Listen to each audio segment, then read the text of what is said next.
जरा सोचिए, आप एक गहरे जंगल से गुजर रहे हो और आपके सामने अचानक से एक डायनासोर आ जाए। नहीं दोस्तों, हम किसी टाइम मशीन में पीछे नहीं गए और ना ही किसी हॉलीवुड फिल्म के सेट पर हैं।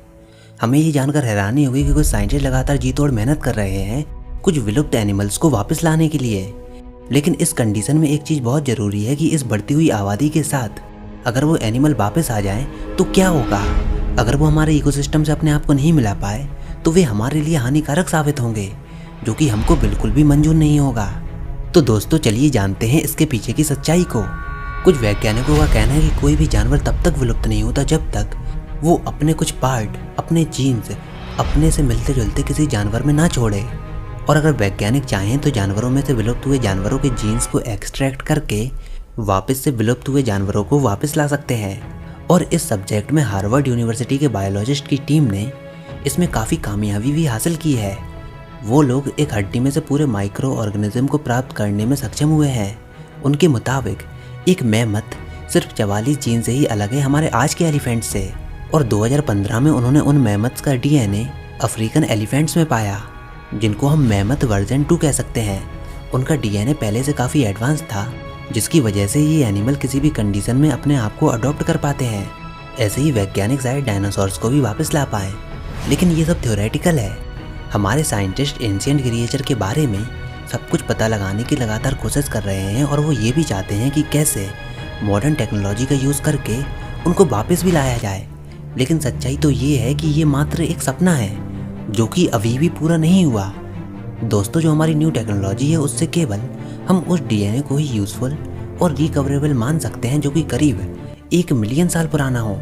लेकिन ट्राइसेराटॉप्स आज से लगभग 6 मिलियन साल पहले गायब हुए थे, इसलिए इनको वापस लाना काफ़ी मुश्किल है। ये सिर्फ म्यूजियम में और हमारी टेक्स्ट बुक्स में ही पाए जाते हैं और इसी कारण हमारे वैज्ञानिक उन जानवरों को वापस लाना चाह रहे हैं जो कि हाल फिलहाल में गायब हुए हैं। और इसमें सबसे पहला नाम आता है पायरेनियम आइबेक्स, जो कि विलुप्त हुआ था काफ़ी कम दिनों पहले साल 2000 में। और हमें उनका शुक्रिया अदा करना चाहिए जिन्होंने इसके डीएनए को संभाल कर रखा। और साल 2009 में फिर से इसको वापस लाने की कोशिश भी की गई, लेकिन जो सबकी आशा थी उसके विपरीत हुआ, क्योंकि एक्सपेरिमेंट के दौरान 97 एम्ब्रॉयज में से केवल 7 ही कामयाब हो पाए थे और उनमें से केवल एक ने ही पूरी अपनी साइकिल को कंप्लीट किया और जन्म लिया एक पायरेनियन आइबेक्स ने। पर जन्म लेने के कुछ घंटों बाद ही उसकी मौत हो गई।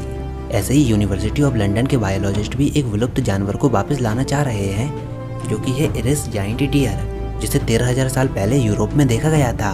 और इसकी हाइट लगभग 6.5 फीट और उसके 2 सींग करीब 10 फीट के होते थे। और इसके बाद वैज्ञानिक कुछ छोटे छोटे एनिमल्स को वापस लाने की भी सोच रहे हैं, जिसमें से सबसे पहले उन्होंने पैसेंजर पिजन को वापस लाने का सोचा।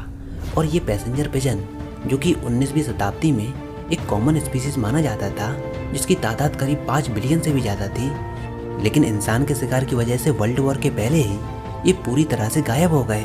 और revive and restore project team university of California ने अपने मॉडर्न पिजन से उनके जीन्स को खोज निकाला, जिससे उनको नए डीएनए का पता चल पाया, जो कि पैसेंजर पिजन से काफ़ी मिलता जुलता था। और उन साइंटिस्ट का कहना है कि कुछ जनरेशन में वो पैसेंजर पिजन्स को वापस भी ला पाएंगे। इसके बाद आती है डोडो बर्ड, जो कि सिर्फ आइलैंड ऑफ मॉरिशस में पाई जाती थी, जो कि भारत महासागर में है। और 17वीं सेंचुरी में वो किसी रीजन के चलते एकदम से विलुप्त हो गई। और हम अभी की टेक्नोलॉजी की हेल्प से बहुत ही जल्द डोडो बर्ड से रिलेटेड पक्षियों से डोडो बर्ड्स को वापस ला सकेंगे। लेकिन दोस्तों, सबसे बड़ा सवाल यही है कि जब हम इन एनिमल्स को वापस लाएंगे तो क्या ये हमारे इकोसिस्टम के साथ मिलकर चल पाएंगे। और बायोलॉजिस्ट केयरफुली इसको एनालाइज भी कर रहे हैं ताकि वो हमारे इकोसिस्टम के सुधार में काम आए, ना कि उनसे विनाश हो। और हम सबको ये भरोसा है कि हमारे वैज्ञानिक उन सब जानवरों को वापस लाएंगे, जिससे हमारी मानव जाति का भला होगा। और वैज्ञानिक हार्मलेस एंशिएंट वर्ड्स को वापस लाना चाहते हैं, जिससे हमारा इकोसिस्टम अच्छा रहेगा। और हम सबको हमारे साइंटिस्ट पर पूरा भरोसा है, वो सब कुछ मानव जाति की भलाई के लिए ही करेंगे। तो दोस्तों, आज की वीडियो में बस इतना ही। फिर से मिलेंगे एक और वीडियो में। तब तक के लिए इस वीडियो को लाइक कीजिए, अपने दोस्तों के साथ शेयर कीजिए और इस चैनल को सब्सक्राइब कीजिए, ताकि आगे आने वाली कोई वीडियोज़ और अपडेट्स आपसे मिस ना हो पाएँ।